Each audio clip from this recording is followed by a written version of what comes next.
Hello, hello, hello. It's the Life Calling Coach, and thank you so much for visiting with me today.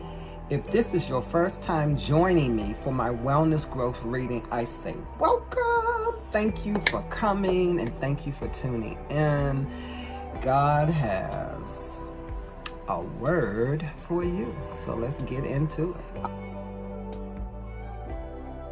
Our growth reading for today, our pull for today is a major arcana, the Chariot. The herb associated with it is cedar, a tree.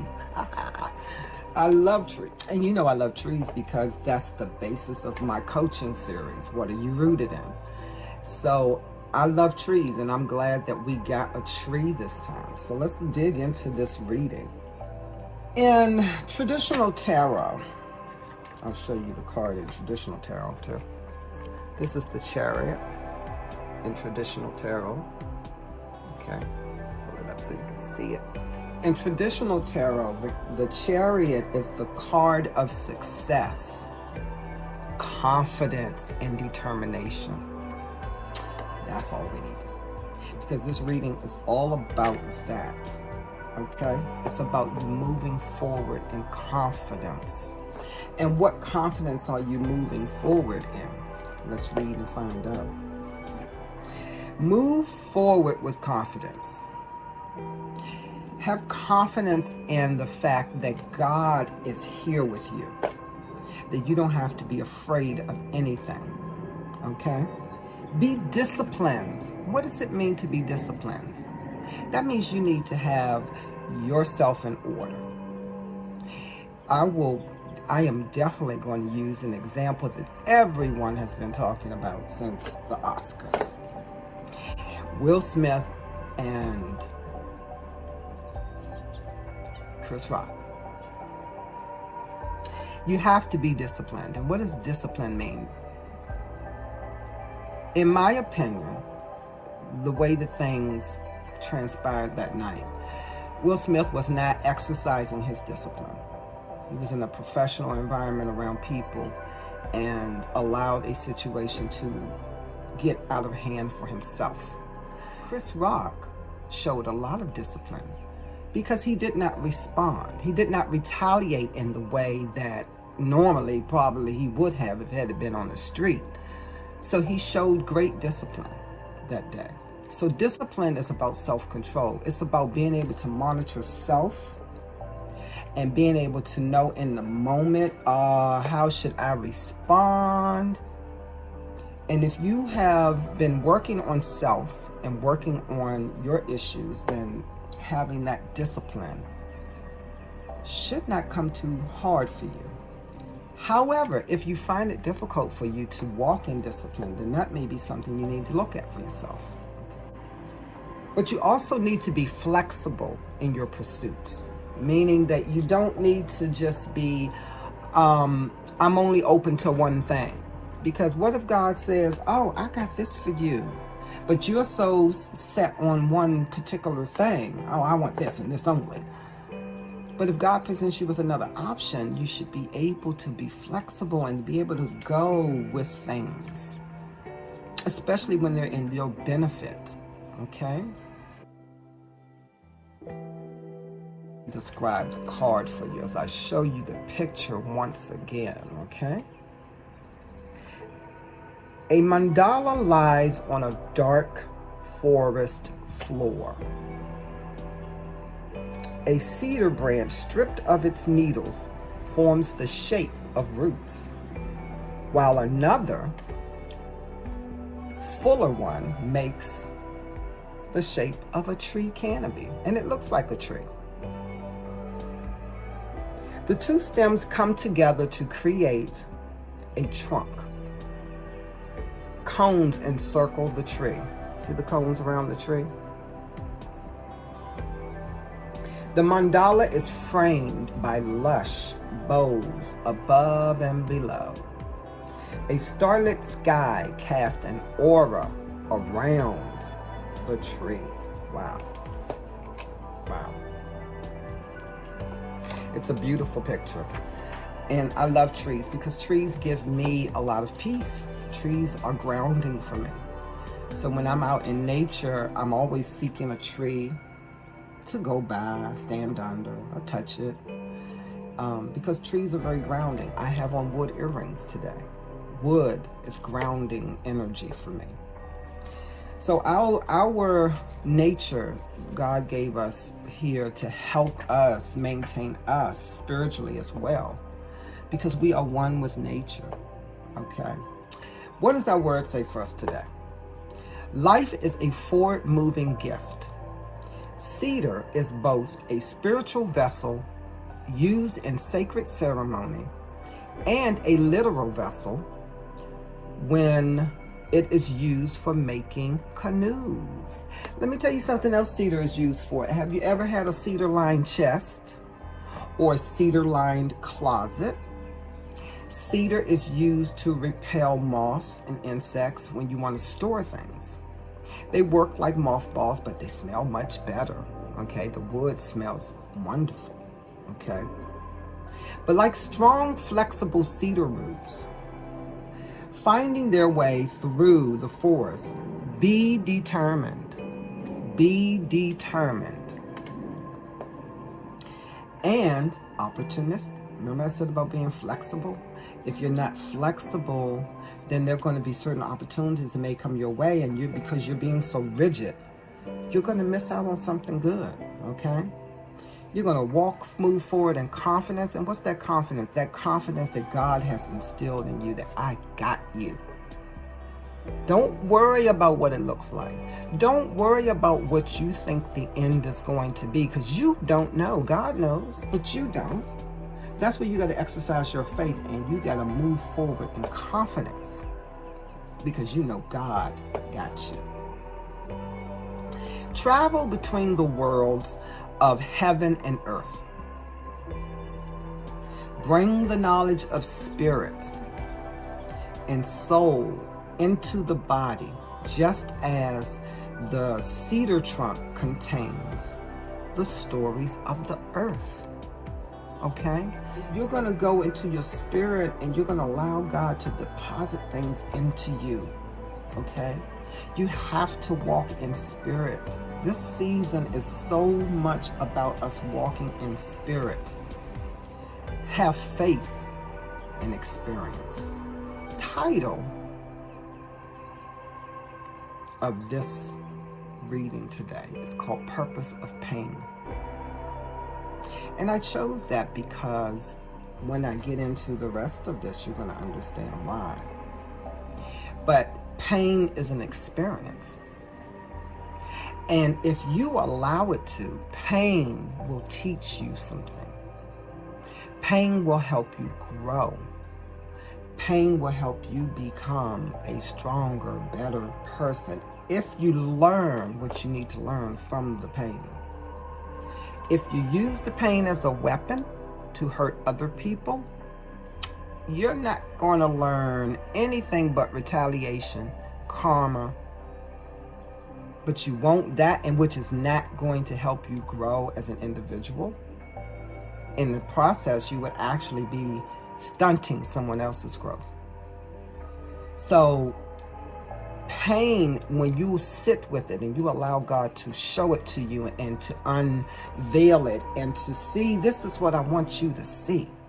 We always think that every time God allows us to be in a difficult situation that may hurt us, that He's punishing us, and that is not the case. He is trying to strengthen us, because pain that is unaddressed can become a doorway for the enemy to come in and wreak havoc in your life, because he knows that's a sore point for you. He knows, I know where to get her. I know where to get her. So you got to sit with that pain, and you got to address it, and you got to see what God wants you to learn out of that. What is it that I can do to grow out of this situation? What can I learn about me? What experience can I take with me to help me move forward with confidence? That's the crucial question there, okay? It is not the triumph, but the journey that leads to mastery. I had a conversation yesterday with a friend who talked about, especially when you're dealing with painful situations in a relationship, that the other person just wants to win. And that we don't realize that you actually win when you sit with that pain and you let it do what it needs to do for you. But when we are sometimes presented with things that may be painful for us, what do? Our defenses come up and we start fighting and we start, oh, no, you're not. Instead of embracing the situation and being able to really sit with it and look at the situation and realize that actually the fact that you came out of it, the fact that you survived it, the fact that you're still here, you triumphed. You win.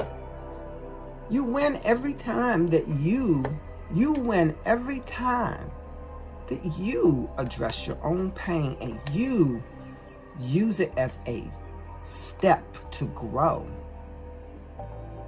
instead of as a weapon of retaliation. And what does that lead to? Mastery. Mastery, self-control, self-discipline. It allows you to be able to be flexible and walk in confidence. Okay, so that's your growth reading for this. Let's go on to your bridge, your bridge, your bridge. Your bridge for this week is the 5 of Pentacles. 5 of Pentacles. That's your bridge for this week. The 5 of Pentacles. And look at the picture. They look cold, don't they? Brr. Oh boy, we're in destitute, right? So today I'm going to read the message for the 5 of Pentacles out of our Tarot for the Healing Hearts, because you know everything we do here at the Life Calling Coach is about healing. The 5 of Pentacles, what it deals with is conflict, struggle on the physical level. Now, I always give you your life lesson. Your life lesson, again, is your imbalance or disease that may be present as a result of this conflict, struggle, or physical. So the life lesson for 5 of Pentacles is feelings of abandonment. Look at the picture. I'm going to show you the picture because I want you to see the picture. Because if you look at the picture, look at the people in the picture. Look at them. See the people in the picture? Feelings of abandonment. Living with basic survival issues of food, clothing, shelter, and poor health. I use the word destitute. Homelessness. Loss of any kind. Struggling against problems alone when outside forces are of no help. I mean, look at the picture. You are just, I can't make it. I'm just like, every single thing is hitting me and I'm feeling every single thing. And then this one, hitting bottom. Hitting bottom. How do you know when you hit bottom? When you realize there's nothing else I can do. I done ran around this circle so many times. I done told this thing over in my head so many times. And I still come up with nothing. For people who may be in situations where they are self-medicating, however you're self-medicating, you can hit bottom with that as well when you realize this is just not working no more. Even when you do that, I still don't get anything. That's hitting bottom. Okay? So Your bridge this week is about you looking at where you are, okay? Because in order for you to walk in confidence, you have to uproot these things. How do you walk in confidence when you're destitute? Faith. Because when you know you can't do it, who else can do it? Who is the only entity in this world that can do it? God. So you have to have faith. So your life wisdom, which is your balanced energy and your healing, this is where you, in your healing, this is what you need to really focus on to heal from this disease, okay? That hitting bottom. Pay attention to detail. What I told you about sitting with your pain. I am dealing with a lot of painful things right now. As I do this reading for you, I'm dealing with a lot of painful things. And instead of me trying to dismiss the pain, I have been sitting with it. I have been journaling about it. Because God, I want you to show me in this. Show me what it is in Athena that needs to be tweaked, that needs to be healed so that I cannot live in this anymore. So that it doesn't affect me anymore the way that it does. So that it doesn't become a doorway for the enemy to come in and think, oh, I got you. Something of value is found in a painful situation. It is. Something of value is found in a painful situation. And I can share with you, like, one of my most painful situations that I survived was the loss of my first child when I was 23 years old. And I could have just went into that despair and been like, oh, I'm done. I'm not having more kids. I'm done. And sometimes that pain will do that to us. But something of value was found in that process. And you know what that value was? Me. I went and I sat with that pain, and I sat with the possibility of the why, Lord. The why. Why my daughter? Why my firstborn? You remember in the stories in the Bible when they put the plague out on the firstborn? The firstborn, really means a lot.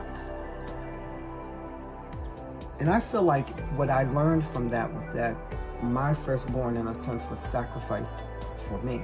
Like Jesus died on the cross for us, for our sins, because I wasn't living right.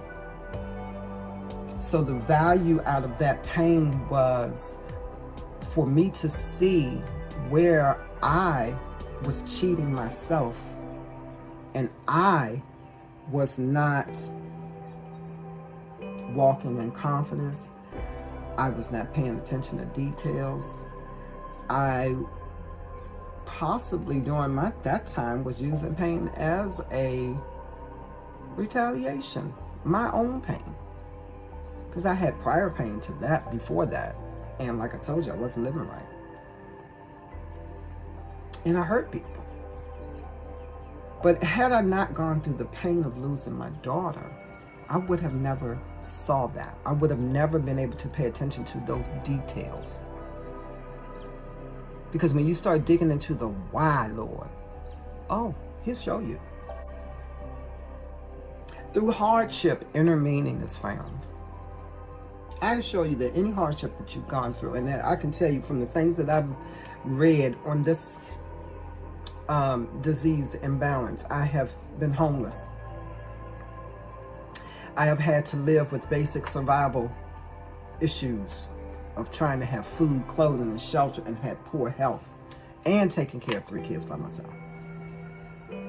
I have felt abandoned, more so by my father. I've dealt with all of these things, and I have hit bottom.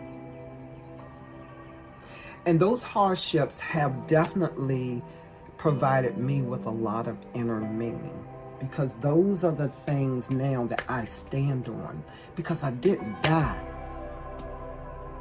I grew from those things. I grew from those hardships. And another way that those hardships were more meaningful to me is that now, as we are living in these times where everybody is experiencing hardship, it's not anything new to me. I don't panic in it because I already know God got me. That inner meaning that I found going through those hardships gave me a faith that, okay, it doesn't matter what you present, I know God got me. But also realizing help is available and asking for it. Pride will keep you from asking for the help that you need, and it is right there next to you. Pride.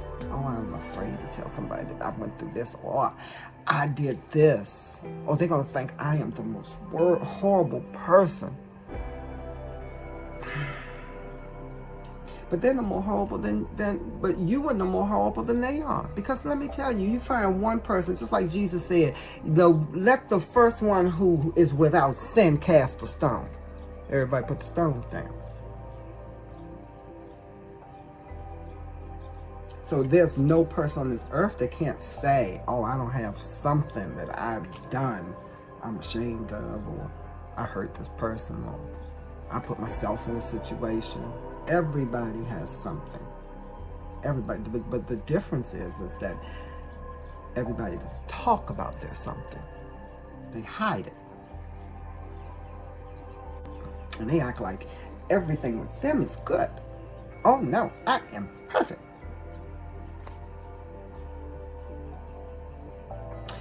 But none of us are perfect. None of us. So when you need help, realize that you are struggling. Realize I can't do this by myself. If I'm going to get out of this situation, I can't do it by myself. And you think you have to reach out to people? I mean, you can. But if you are a spiritual person, you need to be on the altar. You need to be on your knees. You need, Lord, and surrender, Lord. When I was going to church on a regular basis, I was at the altar all the time when I was healing. Because I knew the stuff that was in me. And I may not have been able to say it to people at that time, but I sure enough could say it to God. Ask for help. And then lastly, climbing back up after hitting bottom. You got to get up. You can't stay on the ground after you done got knocked down. You have to get up. And that always reminds me of when I got hit by that car. I could have stayed down. You know, that was the most traumatic thing of my life, because I could have lost my life that day. And that was the intention. As I have learned over the last couple of years after that accident happened, I learned that there were some dark forces working against me. There were some people whom I hurt. We did not have pleasant exchanges, you know, and possibly I hurt them. I don't know who it was. Let me say that. Okay, so I can't tell you how I hurt the person because I don't know exactly who it was. I have an idea. But in their mind, I hurt them, or I abandoned them, or I had something they wanted. I was appearing to them as a threat to them being able to have what it is that they had convinced themselves was theirs.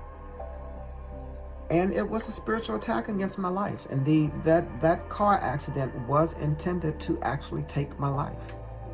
There were dark forces working against me.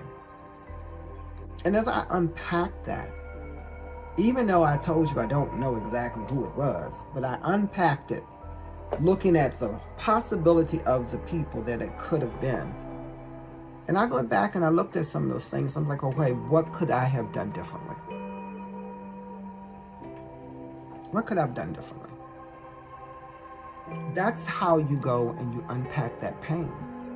And that's how you grow from it.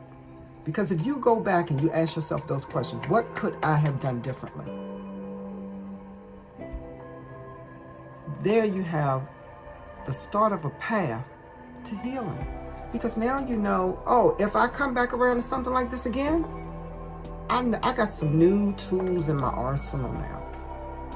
I'm going to do this different if I ever have to face this again. Or go back and look at, well, what was that pain point in me that was making me retaliate in a way that may have hurt somebody, and deal with that pain so that you don't do that to anybody else.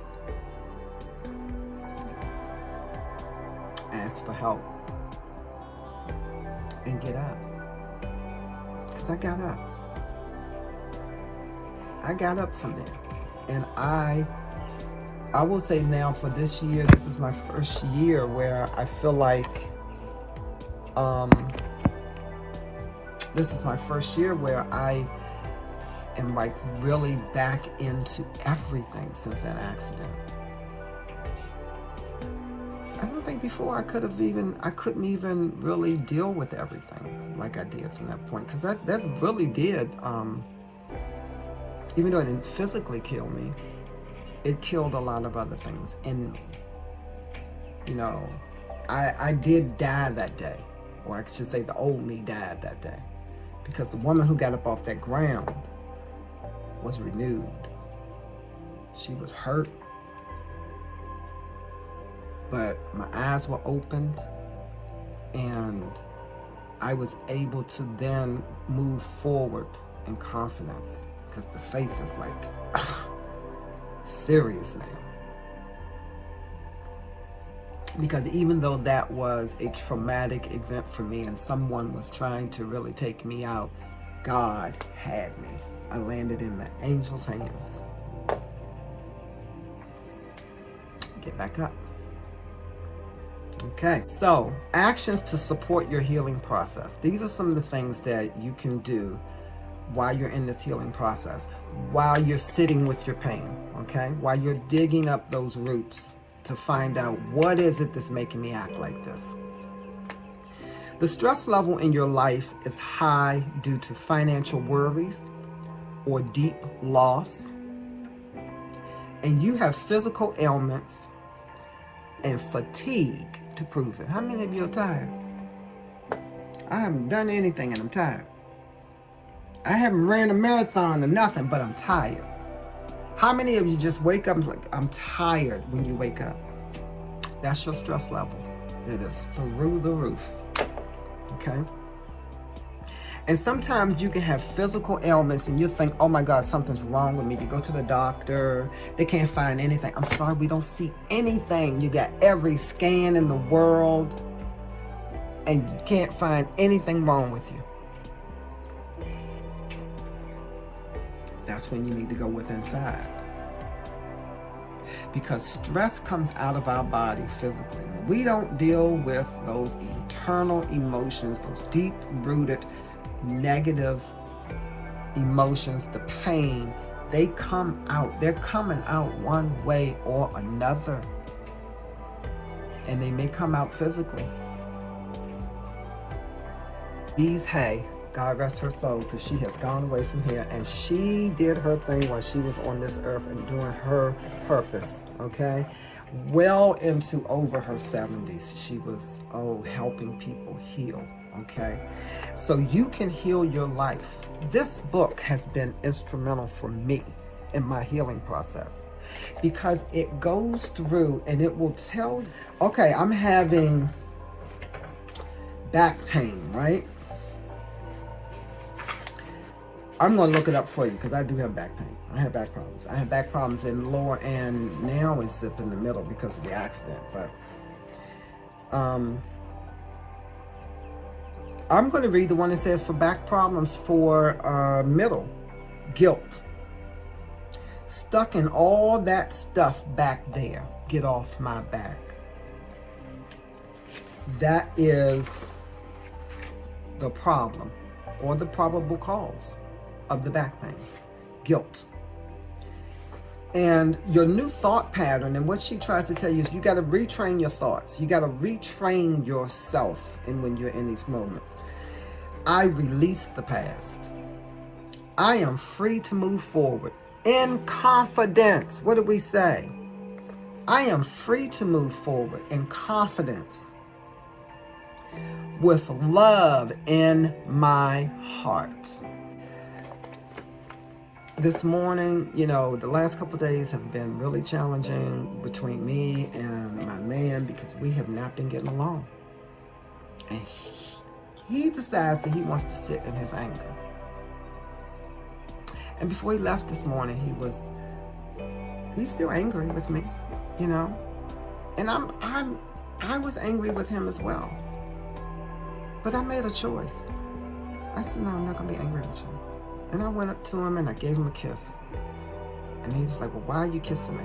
Why are you kissing me when we have holes or you're angry? I said, because I can make a choice to love you. Just like this thing said. I can make a choice to love you. I can choose to sit in the anger and be mad, or I can choose to love you despite the anger and just let it go. And that's what I did. And sometimes we think we can't choose to change our emotions, but we can. When you have the emotional maturity, when you're in tune with self, this is where that self-discipline comes in, what we were just talked about. You being in tune with self, you can rein yourself in difficult moments and make a different choice, just like Chris Rock did on that stage. I thank God that the man has healed to the point where he can make a choice in a difficult situation like that. And that should be your goal as well. Because that's what healing is about. If you don't make a change or see a change from the healing, then the healing has been in vain. None of us who have healed from traumatic things come out the same way. No, we don't. You should see some growth in you. You should see some compassion, humility. Okay. You may feel that your spirit is broken and life has lost its meaning. I've been there. It's like, what's the point? And then some people at that point, it's like, well, what's the point of still being here? Just give up. Just go. Just kill myself. Just, Or you find yourself putting yourself into situations that can further damage your life because your spirit is broken. And there's a way out of that. Ask for help. So, I have 2 journal prompts for you this week. These are your journal prompts for this week, and this is going to jumpstart your process of you using your pain for purpose. The first thing that I want you to write about: what am I doing to help myself? What am I doing to help myself? It's one thing to sit here and point a finger at your partner, your sister, your brother, your mama, and say, oh, help me. But your healing is not their responsibility. What are you doing to help yourself? Your second journal prompt: what untapped resource is eluding me? What is it that you are not seeing that's right there that is going to give you exactly what you need to prosper, to heal? It's probably right in your face. It might be a book. It might be a sermon. It might be a video. What untapped resource is eluding me. Okay. So now let's move on to our love card for this week. You know, I always give you something out of love because you got to keep love in the picture. Healing without love is still pain. Love takes, can really help you deal with pain. When we choose to love rather than hurt, it feels good. Love brings out certain endorphins in your body and your brain, chemicals, and it produces something really good in your body to know, oh God, to walk in that. And sometimes you have to purposely choose to walk in love, like I told you what I had to do this morning.